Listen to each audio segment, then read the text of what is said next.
All right, let's end with a tasty story. Oh, okay.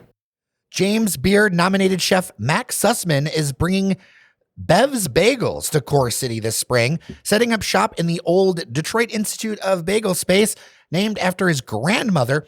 Bev's will serve organic sourdough bagels and creative sandwiches made with premium ingredients like wild smoked salmon and ethically raised meats. In a news release, they say that Sussman's signature bagels strike the ideal balance of chewiness and crispiness, but bagel sandwiches will also take center stage at the new location. The concept gained a following through Ann Arbor pop-up, so this is kind of like a Detroit import, if you will, although I do believe Sussman is from Metro Detroit. There'll also be catering services. They plan to continue their Ann Arbor pop-ups while expanding into wholesale distribution in the future. So I think that this is an interesting one because the Detroit Institute of Bagel space, something that people have followed through the news, but it seems like the concept, honestly, has kind of fizzled out. And then Core City, it's that trying to get something going in that Core City area. It's like a little bit of like a food hub where you've got a couple of restaurants. You've got Barda, I think Puma. Yeah. Prince Cafe. You have the Quonset huts. Oh, what's the new, there was a cafe, the bookstore and cafe we've talked about before. Periodicals. Yeah. There's something else too. But that area is kind of like ready to pop. And so I think this will do well, but then again, Detroit Institute of Bagels didn't. And I like DIB. So I'm not really sure what Bev's is going to do different.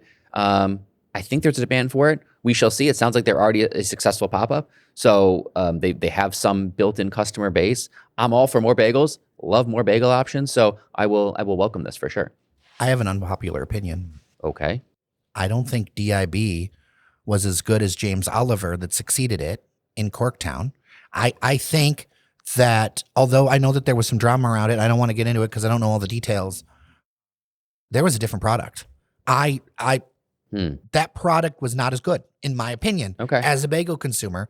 And I didn't find myself going back to DIB. I found myself going to James Oliver far more, not to make it like a versus argument.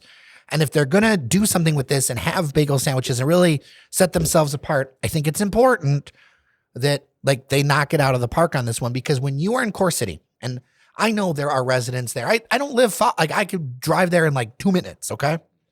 But it's not like you got a ton of walkable residents nearby. No, it's more of a pass-through. You have to be so good that you're going to draw people in order to make enough money to survive. So you've got to be like Barda and Puma, a destination. And yes, and can I add to that, Jared? Because I experienced this today. I would advise them strongly, keep those hours very broad. Because when people are passing through, they want to know that they can stop in.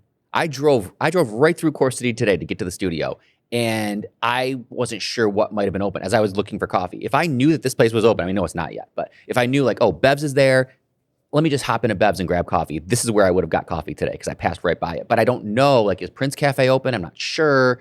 There's Vesper Bookshop and Cafe that opened up right in that area too. Keep your hours broad, because when people are happening to be in the area or passing by, it's good. It helps business if you're open and you're able to serve them, rather than kind of having these limited hours that keep you closed most of the time. And broad and also consistent. If you do have to limit your hours, be very consistent about it, because for sure, irregular hours will kill you. Yeah, if you're serving bagels and you're not open till 10 a.m., that's going to be a problem. You want bagels 7, bagel time is 7 to 10 a.m., right? That's what I'm saying. Bagel time is 7 to 10 a.m. for the most part. That reminds me of that video game Burger Time. Burger time's anytime, but bagel time, 7 to 10 a.m. I've had a burger at every hour, I think. I agree, yes. Sometimes you wake up after a couple and you're like, well, it's a burger. It was left over from last night. There you go. You throw an egg on it, it's brunch. I like how you think. Well, that is it for today's Daily Detroit. Thank you so much for listening, and thank you for listening throughout the week. We really appreciate you. Thank you to our members on Patreon, patreon.com/Daily Detroit. Local media requires local support to survive, and we have a great conversation. Also, by the way, we have a studio open house happening next Saturday, not this Saturday, but next Saturday from 10 a.m. to 1 p.m. Find the link, Daily Detroit on Eventbrite. I'll put a link in the show notes. Already 2/3 of the tickets are sold out. So if you're listening to this, the tickets are free. The studio passes are free. We're going to have a great conversation. These Saturday morning get-togethers were really popular, so we decided to bring them back.